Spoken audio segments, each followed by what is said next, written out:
حضرت صلی اللہ علیہ وآلہ وسلم پر وحی کا ابتدائی دور اچھے سچے پاکیزہ خوابوں سے شروع ہوا۔ آپ خواب میں جو کچھ دیکھتے وہ صبح کی روشنی کی طرح صحیح اور سچا ثابت ہوتا۔ پھر من جانب قدرت آپ تنہائی پسند ہو گئے اور آپ نے غار حرا میں خلوت نشینی اختیار فرمائی اور کئی دن اور رات وہاں مسلسل عبادت اور یاد الہی و ذکر میں مشغول رہنے لگے۔ جب تک گھر آنے کو دل نہ چاہتا توشہ ہمراہ لیے ہوئے وہاں رہتے۔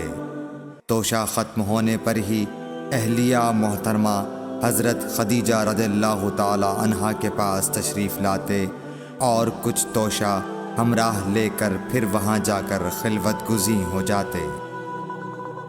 یہی طریقہ جاری رہا یہاں تک کہ آپ پر حق منکشف ہو گیا اور آپ غار حرا ہی میں قیام پذیر تھے کہ اچانک حضرت جبرائیل علیہ السلام آپ کے پاس حاضر ہوئے اور کہنے لگے کہ اے محمد پڑھو۔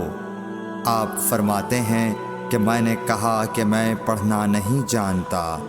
آپ صلی اللہ علیہ وسلم فرماتے ہیں کہ فرشتے نے مجھے پکڑ کر اتنے زور سے بھینچا کہ میری طاقت جواب دے گئی۔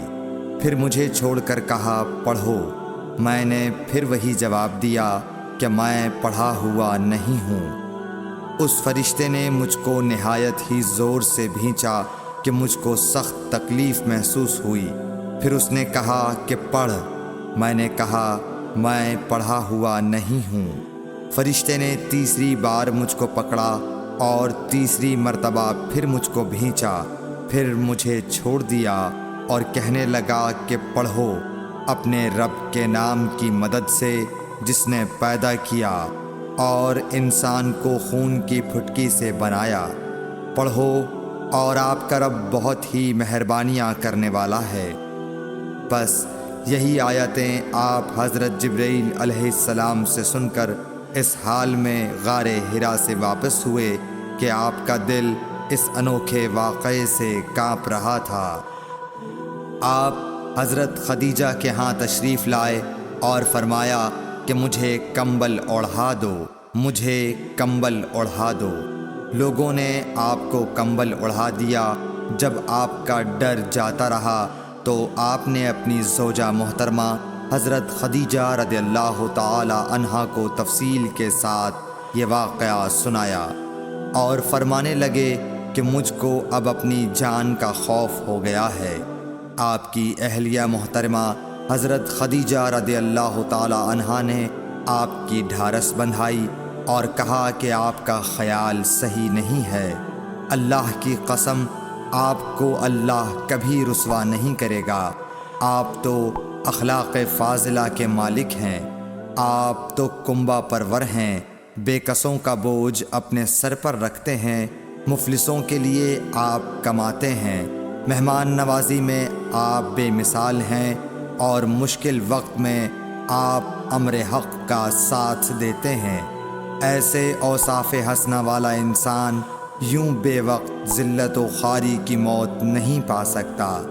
پھر مزید تسلی کے لیے حضرت خدیجہ رضی اللہ تعالی عنہا آپ کو ورقہ بن نوفل کے پاس لے گئیں جو ان کے چچا زاد بھائی تھے اور زمانہ جاہلیت میں نصرانی مذہب اختیار کر چکے تھے اور عبرانی زبان کے کاتب تھے۔ چنانچہ انجیل کو بھی حسب منشائے خداوندی عبرانی زبان میں لکھا کرتے تھے۔ انجیل سریانی زبان میں نازل ہوئی تھی، پھر اس کا ترجمہ عبرانی زبان میں ہوا۔ ورقہ اسی کو لکھتے تھے۔ وہ بہت بوڑھے ہو گئے تھے، یہاں تک کہ ان کی بینائی بھی رخصت ہو چکی تھی۔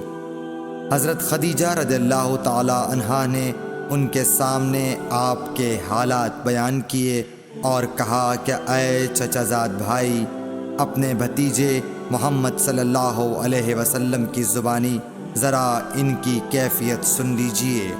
وہ بولے کہ بھتیجے آپ نے جو کچھ دیکھا ہے اس کی تفصیل سناؤ۔ چنانچہ آپ صلی اللہ علیہ وآلہ وسلم نے از اول تا آخر پورا واقعہ سنایا، جسے سن کر ورقہ بے اختیار ہو کر بول اٹھے کہ یہ تو وہی ناموس معزز رازدان فرشتہ ہے جسے اللہ نے حضرت موسیٰ علیہ السلام پر وحی دے کر بھیجا تھا۔ کاش میں آپ کے اس عہد نبوت کے شروع ہونے پر جواں عمر ہوتا، کاش میں اس وقت تک زندہ رہتا جب کہ آپ کی قوم آپ کو اس شہر سے نکال دے گی۔ رسول کریم صلی اللہ علیہ وآلہ وسلم نے یہ سن کر تعجب سے پوچھا کہ کیا وہ لوگ مجھ کو نکال دیں گے، حالانکہ میں تو ان میں صادق و امین و مقبول ہوں۔ ورقہ بولا، ہاں یہ سب کچھ سچ ہے، مگر جو شخص بھی آپ کی طرح امر حق لے کر آیا لوگ اس کے دشمن ہی ہو گئے ہیں۔ اگر مجھے آپ کی نبوت کا وہ زمانہ مل جائے تو میں آپ کی پوری مدد کروں گا، مگر ورقہ کچھ دنوں کے بعد انتقال کر گئے، پھر کچھ عرصے تک وحی کی آمد موقوف رہی۔ صحیح بخاری حدیث نمبر 3۔